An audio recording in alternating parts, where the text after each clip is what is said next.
What's up, gamers? DreamcastGuy here, and today we're talking about Capcom because they just did a tiny 25-minute press conference where they discussed the future of their games, including the Dead Rising Remake, because yes, they admitted it's not technically a remaster, it is an entire remake, and they finally acknowledged Resident Evil 9 for the first time. But let's get into everything they showed off, because this was actually a pretty good tease about the fact that Capcom continues to kill it. Hi, hope you're having a great day.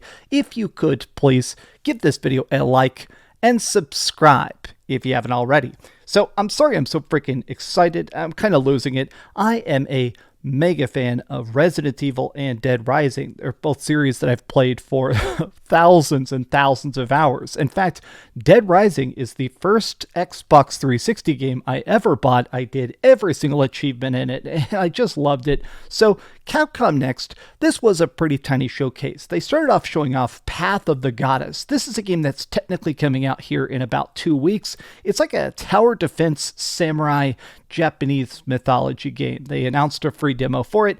I think this looks good. I'm probably going to review it, but this was definitely the part they closed out on the two aspects of it that definitely are the most intriguing to me, which is they just plainly stated that they're working on the next Resident Evil.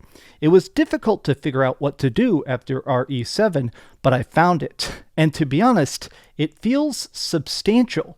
I can't share any details yet, but I hope you're excited for the day I can. Now, this dude is a very big deal, even if you don't recognize him. This is the dude who directed Resident Evil 7. This is the guy who did a bunch of design work on RE5. He directed Resident Evil Revelations. He did a bunch of stuff for the Mercenaries. Essentially, this dude has led personally to some of the biggest changes to Resident Evil that have been very good. Like Revelations had a lot of cool co-op stuff. RE5 obviously is a very weird and very fun game.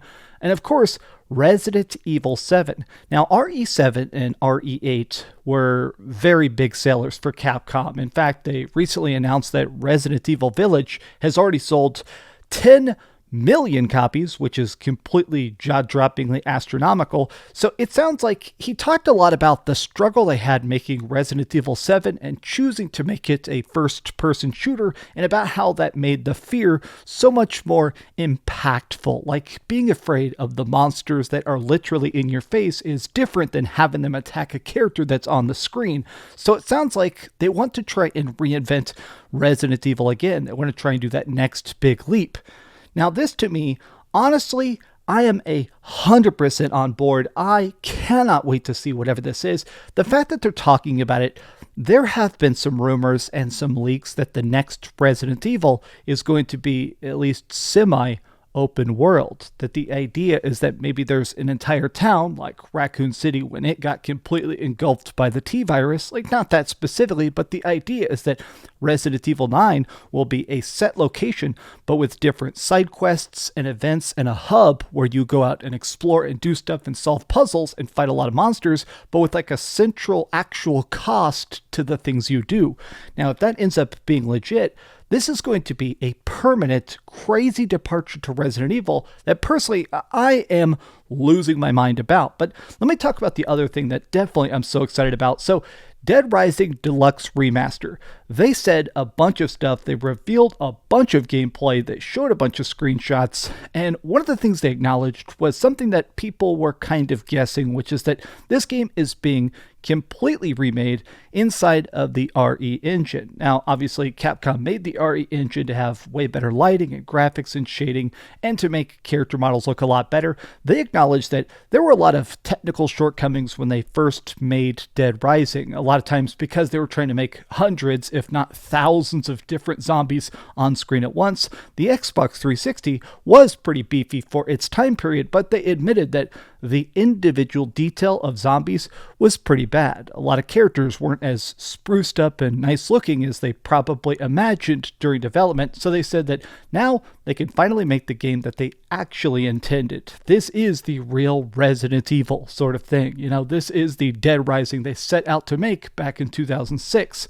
Now, here's the part of it that's extra good. So, This game was always a little bit clunky. I enjoyed that. I always thought the clunkiness was kind of fun. It was kind of silly, but I was a bit nervous about how current audiences would deal with a game that is, in its own way, kind of difficult, kind of unintuitive at times. Because this game, it just sets you loose in a mall for 72 hours. You're playing as this guy named Frank West. He's a photojournalist who's covered wars, and he's trying to crack the story of what caused this zombie uprising before a chopper comes to evac him in 72 hours. So during the course of that 3 days, you're trying to help survivors, defeat psychopaths, do a lot of crazy stuff. But the original game could, at times, be incredibly clunky. It could be really weird to try and figure out not only where to go and what to do, but just how to play it. It could, at times, feel a bit weird. So they decided to go in here and try and update how it works. They said straight up that they wanted to try and make it so that it's more playable to current day audiences. Aiming is easier, shooting is easier, you can now move and shoot at the same time. They essentially said, okay, if we're going to do a new Dead Rising, if we're actually making an original version of the game once again, how can we make this feel like something that's actually going to feel new, even if it is old? Now, obviously, one of the things that I acknowledge the most is, man, I just think the character models and stuff look so much better. Oh my gosh. This is why they acknowledge the fact that it is more of a remake than a remaster, because this is more than just a fancy coat of paint. They are overhauling the game itself to be, look at that, you can move and shoot at the same time. Oh man, this looks so much more playable. Some of the trophies and achievements in this were incredibly tough. Some of them were about trying to last for sometimes. One of the trophies, it's called 7-Day Survivor. It required you to play the game for 12 hours straight. No, 14 hours straight. Man, coming out September 19th. I'm just so freaking excited for this. They did say it's coming out digitally on September 19th. There's going to be a physical version coming out in November, but honestly, I did see some people kind of bagging on this Capcom stream, saying it was kind of dull, or the fact that they didn't acknowledge Dino Crisis, even though today is Dino Crisis's 25th anniversary. But to me personally, as a person that's just absolutely in love with Resident Evil, this is a lot to dig into. I am excited for the future of RE. I'm excited for that next freaking Monster Hunter that we know exists, Monster Hunter Wilds. I think this was great. It's exactly what they advertised. More games that we love. And man, Dead Rising coming back completely out of nowhere was definitely not on my bingo card. But what did you guys think about this? Are you excited about this? Are you going to buy the Dead Rising remake? Are you excited for Resident Evil 9?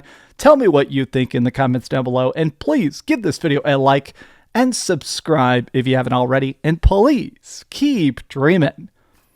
Oh my God, what a great day. I literally tuned into this expecting it to be some decent trailers and 5 minutes of freaking Dead Rising gameplay. Never could have been ready for this, baby. Whew, thank you, Capcom gods. Cap God is undefeated. Thanks so much for watching that video. If you want to see something else, you can always click this link to see what I put up last, or, subscribe and see what's coming up next. Also, I promise that whatever I do, it'll try not to suck.